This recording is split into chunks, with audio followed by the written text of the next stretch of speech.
sans interdit, vous pouvez réagir. D'ailleurs, vous pouvez appeler au 0826 300 300. Et tout à l'heure, après l'interview de Jean-Jacques Bourdin à 9h, Jean-Jacques vous recevra. Interview où il aura Manuel Bompard de la France Insoumise. Françoise de Gois. Oui. Donc vous avez bondi en écoutant... Non, j'ai pas bondi. Non, en écoutant Elisabeth ou pas? Non, je vous pose la question. Oui, parce que je connais toute la stratégie qui consiste à complètement bémoliser, euphémiser la préférence nationale en nous citant les hauts fonctionnaires, etc. La préférence nationale, version Rassemblement national, ça n'est absolument pas ça. Les emplois réservés, on est tous d'accord là-dessus. C'est vraiment, je vous renvoie au livre de Jean-Yves Le Gallou, Club de l'horloge, la préférence nationale, et c'est tout à fait discriminatoire et raciste. Et c'est tout à fait. Pourquoi raciste? Mais parce que nous sommes dans un état de droit, liberté, égalité. Alors je vous explique, Elisabeth. Déjà, vous avez dit une énorme erreur quand vous dites, par exemple, que un étranger aura plus de droits qu'un Européen. Ça n'est pas vrai, parce que justement. Mais vous n'avez pas dit ça du tout. Si, vous avez dit ça. Bon, je vous dis juste que il y a une libre circulation des personnes et des biens. Ouais. Quand vous êtes un Italien, vous pouvez percevoir parce que vous êtes dans un espace qui s'appelle. Donc déjà, ça c'est une erreur. Bon, maintenant, est-ce que je peux répondre? La préférence nationale est tout à fait discriminatoire. Cette préférence nationale est une rupture totale de l'égalité et de la Constitution. Et d'ailleurs, ce sera vidé par le Conseil constitutionnel. Je ne vois pas comment le Conseil constitutionnel peut ne pas vider cette loi, tout simplement. Bon, alors excusez-moi, soit vous êtes d'une mauvaise foi crasse, soit vous ne m'écoutez pas. Je pense que vous ne m'avez pas écouté. J'ai donc dit qu'elle n'avait rien de raciste et vous n'avez absolument pas d'argument opposé à cela, car ce n'est pas sur le fondement de la race. Ce que j'ai dit, c'est qu'un Français noir, un noir ou un arabe français, d'accord, aura plus de droits qu'un Américain. Oui, madame. Et ça, c'est la vérité. Pourquoi? Parce que on réserve, si vous voulez, ou on introduit un délai de carence pour les étrangers, les gens qui n'ont pas de passeport. Oui, non, là, c'est moi qui continuez. Oui, donc, oui.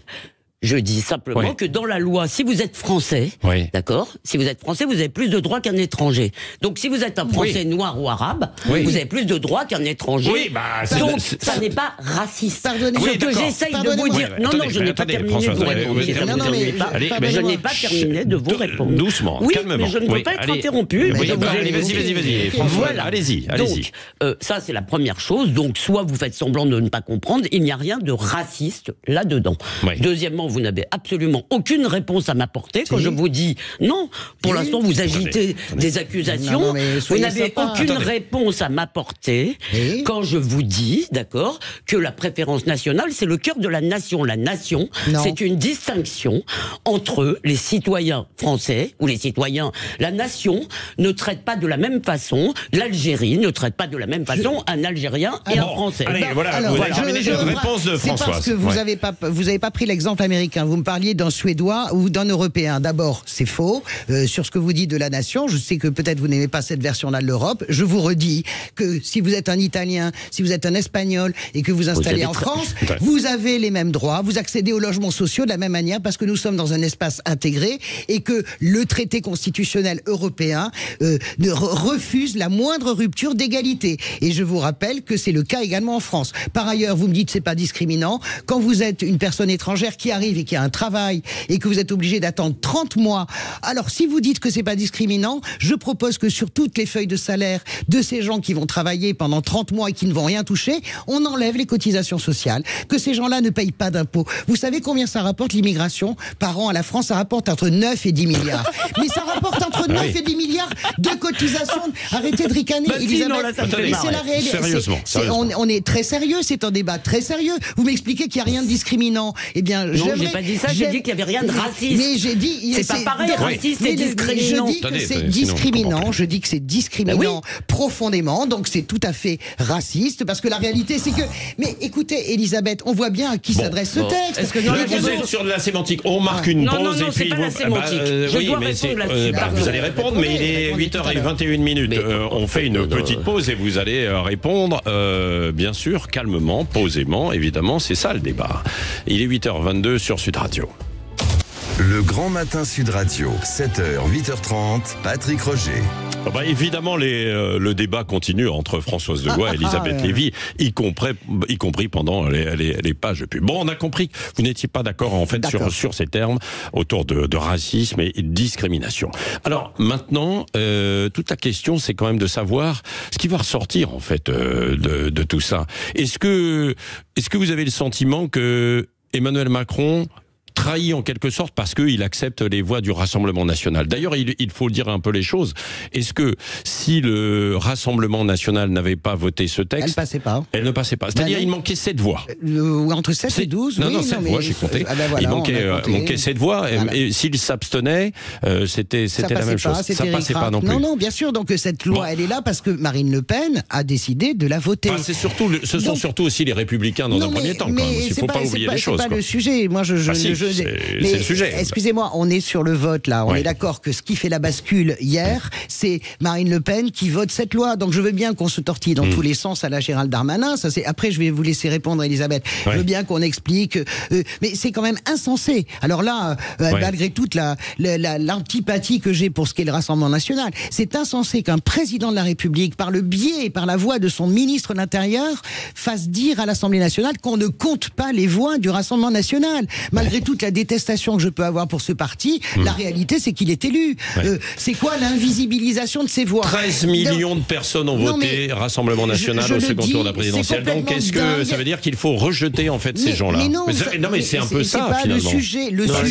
Le sujet est que il y a évidemment Macron s'est tortillé dans tous les sens. La réalité, c'est que cette loi, elle passe parce que le Rassemblement national la vote. Donc oui, elle est passée avec les voix du Front national. Elisabeth Lévy? Je crois vos calculs et sans conteste. Si Marine Le Pen n'avait pas fait volte-face dans la journée hier, les mines semblaient un peu plus déconfites chez LR. Mais qu'est-ce que ça traduit? D'abord, si vous voulez, ce qui est dingue, c'est complètement dingue. Je veux dire, on est en train d'expliquer, on accepte les voix de Monsieur Guiraud qui va proférer des horreurs anti-sionistes. La France insoumise. Disons, pour être sympa, à on Tunis, entendra Manuel Bompard dans 5 minutes. Mais par contre, si vous voulez, les voix du Front National, du Rassemblement National, elles ne seraient pas cachères. Soit il a le droit d'être élu, soit c'est un parti légal, soit ça ne l'est pas. Mais s'il l'est, si vous voulez, dire je n'accepte pas ces voix-là, c'est faire des 3 millions, je parle du premier tour, d'électeurs qui les ont choisis au premier tour, des pestiférés. C'est essayer de ressusciter un cordon sanitaire qui n'a évidemment plus lieu d'être quand on est à 25 ou 30% de l'électorat, d'autant plus, moi je ne crois pas du tout au fascisme, moi je sais pas quoi, de Marine Le Pen, si vous voulez. Donc il y a quelque chose de scandaleux démocratiquement. Alors je voulais quand même parler d'un précédent, mais qui était différent. En, je sais plus quelle année, 54 je dirais, Pierre Mendès France dit que s'il doit, alors là il y a un vote d'investiture, on est sous la 4e, il dit que s'il a besoin des voix des communistes pour être investi, il n'ira pas à Matignon. Mais c'est pas la même chose, parce que là il se mettait dans la main des communistes pour tout son mandat de Premier ministre.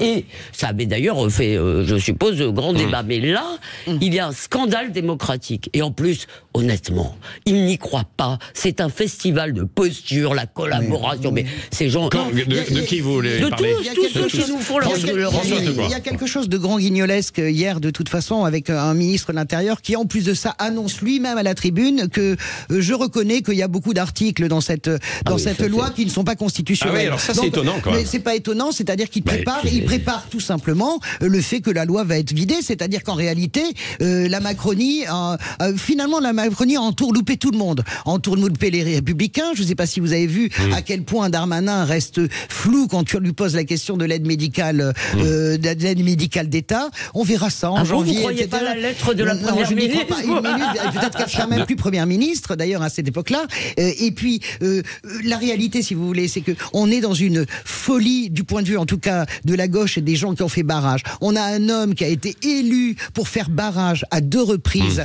à Marine Le Pen, et cet homme co-signe une loi sur l'immigration que moi je trouve assez infamante, même totalement infamante, avec les Républicains, mais moi ça me va, c'est pas un problème, et avec cet adversaire-là, dont on l'a mandaté pour battre cet adversaire. Imaginez la rupture de confiance, c'est pas simplement la gauche, rouge, etc.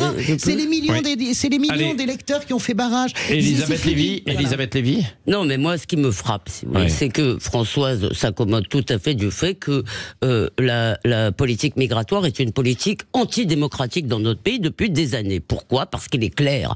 Et ne me dites pas que les sondages ne sont pas une élection. C'est vrai, les Français votent quand même pour des immigrationnistes, mais il est clair qu'ils n'en peuvent plus. Bon. Ils ne veulent plus de cette immigration incontrôlée qui ne s'intègre pas, qui amène de l'islamisme. Ils ne veulent plus de l'insécurité. Je veux dire, on a quand même tous les jours des gens tous les 2 jours des gens sous OQTF qui font ceci ou cela. Vous pensez que les la Français loi va changer quelque chose? Non, merci Elisabeth Lévy, Françoise Degois, le gong final. Bah oui, 8h30. Dans un instant, c'est Manuel Bompard. Non, c'est Manuel Bompard de la France Insoumise qui répondra à toutes les questions de Jean-Jacques Bourdin. Et puis on continuera évidemment de parler de la gauche. Est-ce qu'elle n'aurait pas dû faire comme au Danemark finalement? Vous avez vu, elle a réussi. Il y a des exemples à prendre un petit peu, Françoise, un peu partout.